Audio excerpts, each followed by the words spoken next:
আসসালামু আলাইকুম। ওয়ালাইকুম সালাম ভাই। কি অবস্থা ভাই, ভালো আছেন? এই তো আলহামদুলিল্লাহ আছি ভালো। কি অবস্থা? না ভালো আছেন? আলহামদুলিল্লাহ ভালো। আপনার পরিচয়টা দিন ভাইয়া। ভাই আমি থাকি কুয়েতে, নাম মোহাম্মদ মানিক। হ্যাঁ, আমার নাম? দেশের বাড়ি? দেশের বাড়ি শরীয়তপুর।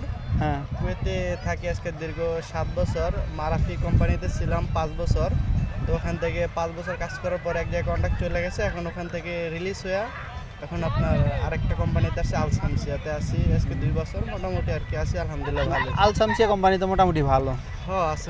বোনাস টোনাস আছে কোম্পানি? হ্যাঁ আছে ইনশাল্লাহ, বোনাস টোনাস আছে। আপনার ওই দেশে ছুটিতে গেলে আর কি কোম্পানি আপনার ওই স্যালারিটা দেয়, মানে বছরের হিসাব আর কি বছরই দিয়ে দেয়। রমজানে একটা স্যালারি বোনাস আছে রমজান না? হ্যাঁ না, রমজান মাসে তো বোনাস আমরা এখনো ছুটি পাই যাওয়ার না। সময় আর কি ছুটি যাওয়ার সময় টিকিট হোক বা বোনাস হোক যাকে দেয় মোটামুটি। আমরা তো আপনার হসপিটালের সাইডে এই কারণে একটু সুযোগ সুবিধা ভালো আছে, খাবার টাবার সবই কোম্পানির আর কি।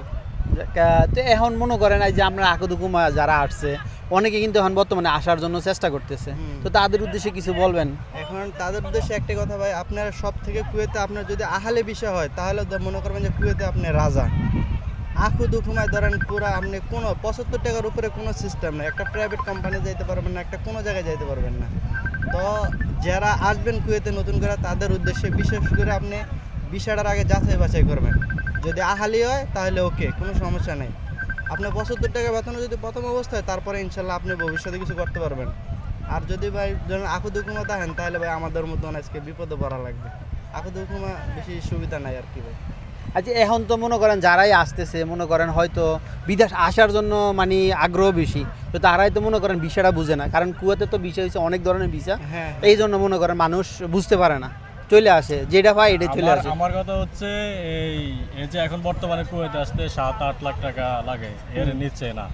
এই যে আকুদুকুমি ক্লিন কোম্পানিতে বিশেষ করে আমি মনে করি যে এই এত টাকা খরচ না কইরা বিদেশ না এসে কুয়েত না এসে দেশে কোনো কিছু করুক, সবচেয়ে এটা বেটার হবে। দেখেন একটা ক্লিন কোম্পানিতে এখন আসে আইসা মনে করেন যে স্যালারি ঠিক মতো দেয় না, তারপরে দিয়ে আপনার বহুত সমস্যা। ঠিক আছে, কয়েকজন প্রবাসী সুখী আছে বিদেশের মধ্যে। যদি আপনি বলেন এই কথাটা বলবো কি তারা সুখী আছে আমাদেরকে নিষেধ করে যাওয়ার জন্য? না তাহলে আসুক, ঠিক না? তারা আসুক, আসলে তারা বুঝতে পারবে। এখন আছে অনেকে আছে অনেক কোম্পানি না ভাই, ওই যে ধাক্কা না খেলে হুশ হয় না, বুঝছেন না? এরকম হলো অবস্থা। আমি মনে করি ভাই 7-8 লাখ টাকা খরচ করে আঁকু দুকুমা কোনো লাভ নেই ভাই। এতে আপনি 5 লাখ টাকা দিয়ে বাংলাদেশে একটা ব্যবসা করেন ভাই, মাসে 50,000 টাকা ভাই চোখ বুঝে কামাই ধরবেন। আর এখানে 75 টাকা দেন, বাংলাদেশে 30,000 টাকার মতন হয়। কিন্তু আপনি দেশে যে 5 লাখ টাকা দিয়ে বিজনেস করবেন এই টাকাটা তো আপনি পাইবেন না। কিন্তু যখন আপনি বিদেশে আসার জন্য বলবেন তখন মনে করেন আপনি সুদে পাইবেন, কিস্তি পাইবেন, লোন পাইবেন, হাওলাতও পাইবেন। ঠিক আছে, এইটাই ভাই আমাদের একটা বাঙালির আর কি সমস্যা, বুঝছেন নি ভাই? বিদেশ আসলে 8 লাখ টাকা কেমনে কিস্তি মিস্তি লোন টোন করে সব ম্যানেজ হয়ে যায়, কিন্তু দেশে আজকে 3 লাখ টাকাতে ব্যবসা করলে মানে ওটা মিলাইতে পারি না। আরেকটা কথা আমি বলি, মনে করেন আমরা প্রবাসে মনে করেন 16 ঘন্টা ডিউটি করতে রাজি আছি, কিন্তু বাংলাদেশে আমরা 8 ঘন্টা কাজ করতে রাজি নেই। তাহলে এখানে ভাই এই যে 16 ঘন্টা আমরা ডিউটি করে মাসের বেতন পাই কত? 75-150 টাকা বেতন পাই। আর এই বাংলাদেশে আপনি যদি 16 ঘন্টা এক্সাম্পল যদি অটো চালান না, আপনি মাসে 70-80 হাজার টাকা কামাইতে পারবেন ভাই। এটা আমি নিজে ফরমান, আমাকে এলাকায় এরকম চালাইতে আছে মানুষ। হ্যাঁ, যারা বিদেশ থেকে মাইর খেয়ে যেতেছে তারাই করতেছে। এই যে আমার আব্বু ভাই আগে কুয়েতে ছিল, এখন বর্তমানে পরে আমি আসার পরে সে চলে গেছে, এখন দেশে অটো চালায়, আলহামদুলিল্লাহ অনেক ভালো আছে ভাই। এটাই তো কোনো মানে যত রকমের কাজ আছে, কাজ কোনো ছোট না। চুরি করলে এটা ছোট, মানে এটা ভালো না।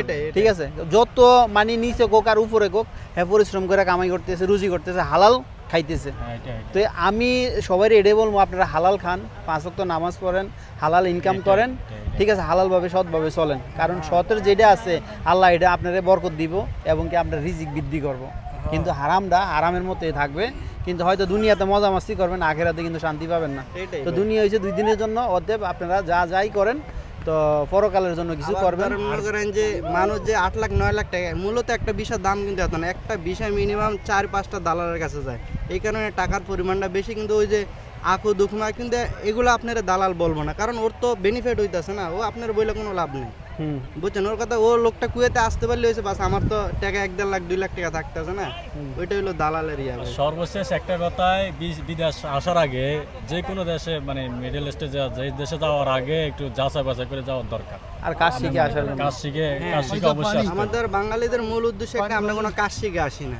আমরা দেখে দেশে ইন্টারমিডিয়েটে পড়াশোনা করে এখানে ক্লিন কাজ করা লাগে, বুঝছেন? এটা মানে আমাদের ব্যর্থতা। আমরা তবে কোনো কাজ তবে শিখে আমি আসিনি। আরেকটা কথা বলি, এই যে যারা দেশে আমার ভিডিওগুলো দেখেন, পড়াশোনা করেন আর মেয়েদের পিছে ঘুরেন, মেয়েদের পিছে সময়টা না দিয়ে যদি একটা কাজ শিখেন তাহলে আপনার সবচেয়ে বেটার। সবচেয়ে বেটার। অবশ্যই, ওই যে এসি ফ্রিজ গাড়ির এগুলা কাজ শিখবেন ভাই, এগুলার বিদেশে অনেক দাম আচ্ছা, আছে। আরো কিছু কাজের কথা বলেন যেহেতু মানুষ বুঝতে পারে। ধরেন আপনার এসির কাজ শিখবেন, ফ্রিজের কাজ শিখবেন, তারপরে ইলেকট্রিকের কাজটা শিখে আসবেন, Warning আছে। ওয়ার্নিং আছে, এগুলা কাজ শিখলে ভাই Driver। ভালো স্যালারি। এরপরে গাড়ির যতগুলো Driver, মেকানিকের কাজ আছে হ্যাঁ। আর কি, গাড়িতে কিন্তু অনেক ডেন্টিং পেন্টিং, এরপরে হচ্ছে ওয়ারিং, মানে এরপর ইঞ্জিনের কাজ, এইগুলো শিখে আসবেন। এগুলো শিখে আসলে মনে করেন কি ভাই, আপনাদের সর্বনিম্ন স্যালারি হচ্ছে 1 লক্ষ টাকা এই কাজে, এই কাজে, কাজে ভালো স্যালারি। ঠিক আছে? তো অতএব আপনার এই কাজগুলো শিখে আসেন। সমস্যা হচ্ছে বাংলাদেশের পোলাপাইন কাজ শিখে না, তো ওইটাই ঘোরাফেরা করে খাইবো বাপের উপর দিয়ে, ওইগুলা কইরা পরে বাস বিদেশ চলে আইবো, বিদেশ চলে আসে ওই ক্লিন কাজে করতে হইব।